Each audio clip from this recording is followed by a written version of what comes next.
Hello and welcome to another edition of Real Talk. Well, isn't it a most beautiful week at the moment with this lovely warmer weather that's finally come? It's been fantastic. Now the market is quite interesting because we're expecting a massive rush of stock coming on with the spring market. But I was speaking to Greg Hocking the other day and he said it's been one of the slowest new stock spring markets that he can remember in a while. And it's really interesting because everyone normally waits for the beautiful blooming flowers to come out to get the best result, but I think because the market is so on fire anyway, people are just, when they know they want to sell, they're going. So that's the difference that I can see. But interestingly enough, the US is saying that they're still putting up interest rates. So that's making the global market a lot more favourable at the moment. Employment is on the increase, so more people are working. And of course, there's the big announcement that corporate tax is actually going to be reduced down to 20% corporate tax in the US. So there's a real effort a real push on behalf of Trump to get that market up and running and really get them back on track. And it certainly seems to be working. He's certainly talking it up, if nothing else. And it's the old story. If you've got a favourable, positive outcome, people will follow you. Speaking of favourable, positive outcomes, we had 944 properties go to market last Saturday with a 74% clearance rate. And it's quite interesting because there's some formal figures coming out now saying that the Melbourne market is the hottest market in Australia. Other markets have cooled off somewhat. Having said that, Hobart's up 14% year to date.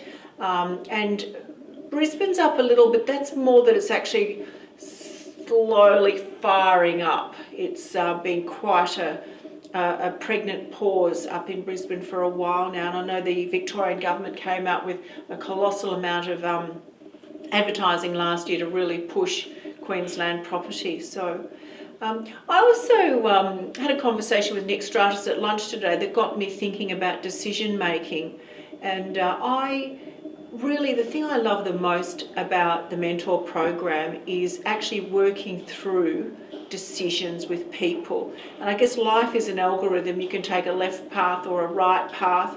And particularly buying property, I'm doing a lot more buyers advocacy work at the moment, and being out in the open market, there's a lot of really quite rapid decisions that you have to make, often on the spur. And I got to thinking about what's the difference between a good decision and a bad decision. And I've made a list of 8 key things that I think are quite pertinent. One of the first things that I see a lot at Solid is people deciding to go with the flow. When I started Solid, people wanting to buy property in mining towns. Then they wanted to buy property in America. And then, all different things come and go as flavours. And I think sometimes, following what we used to call, when I was a kid anyway, following the sheep, that can be a real problem for a lot of people. And I also think some decision making can be quite complex. And if you're not used to dealing with complex problems, I can tell here by the mentor program, the people that work in positions where they are an analyst, or they work with a lot of facts and a lot of figures or statistics, they're much better at sorting information.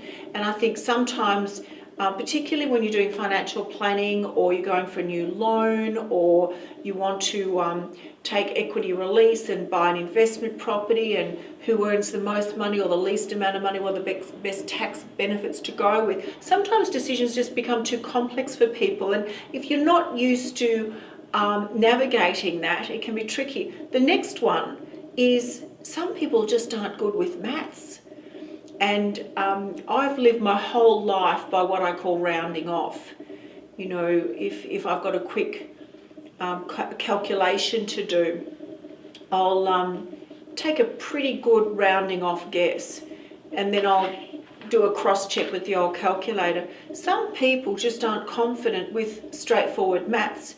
And you can literally, particularly if you're making a buying decision on the back of a drink coaster or a serviette, you can actually just make straightforward mistakes, and that can really cost you.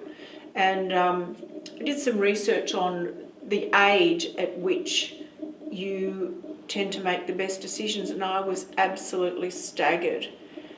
53 years of age seems to be the sweet spot for good decision making. And I think that's ironic because I happen to be 53. And so I sat there and I thought, well, I do think that I make better decisions. I think the more you invest, the better your decisions are. But I actually put it down to this. I think up until you're 50, you've still got time to gamble with. I've noticed a really big difference from the time I turned 50, 51, 52, 53. You start to think, well, I can't really jeopardise things. You can't really afford to make a mistake. Interestingly enough, bad decisions, generally speaking, are made early in your life or later in your life. So, and that brought me to the next one. You don't know how long you're going to live. So when you're actually planning your money, no one rings a bell and says your time's up in 12 months' time. So if you're, well, take my age, 53, how long will I live for? Well, my great-grandmother lived to 97. My grandmother lived to 78. Both my parents are still alive. So it's quite interesting to know. I actually don't know how long I will live for. So, and then there's actually some interesting research, moving on to the next point, that some people are handed down a gene where you actually make impulsive decisions. It's part of the cortex structure in your brain, which is a lot where your stress lies. So if you're not good at maths and you're not good at complex decisions, some people, you know the old-fashioned saying, I can feel it in my water? That's just another word for I have an intuition about it. But if you read Kahneman's book on intuition, it's flawed. Nothing beats a good old-fashioned formula. And as you all know, I wrote a book on the formula. I reckon one of the biggest foundations for good decision-making is being able to practice delayed gratification. So if as a child you weren't taught delayed gratification, you won't potentially make good decisions because you won't want to wait for a better outcome. And sometimes waiting is tricky. I was talking to a developer the other day who's just finished a really brilliant development. I said, what's next? He said, that's a really good question, Lynn. And I said, well, you're looking for a site to buy? I said, oh, hell no, I own 5 or 6 sites around Melbourne. And I said, oh, you're doing the Warren Buffett thing. Sometimes it's just good to do nothing. Isn't that interesting? And the final one, I think sometimes when you're really tired, not a good time to make decisions. So I notice a big difference if I'm drinking lots of water, I'm getting good sleep, going to bed early, walking, etc. I just feel better about life and I'm much clearer with my decision making. It's been a long blog. I hope you're still with me. I hope I've been able to cast some good light on good decision making. Look forward to you joining me next week for my next blog. Take care.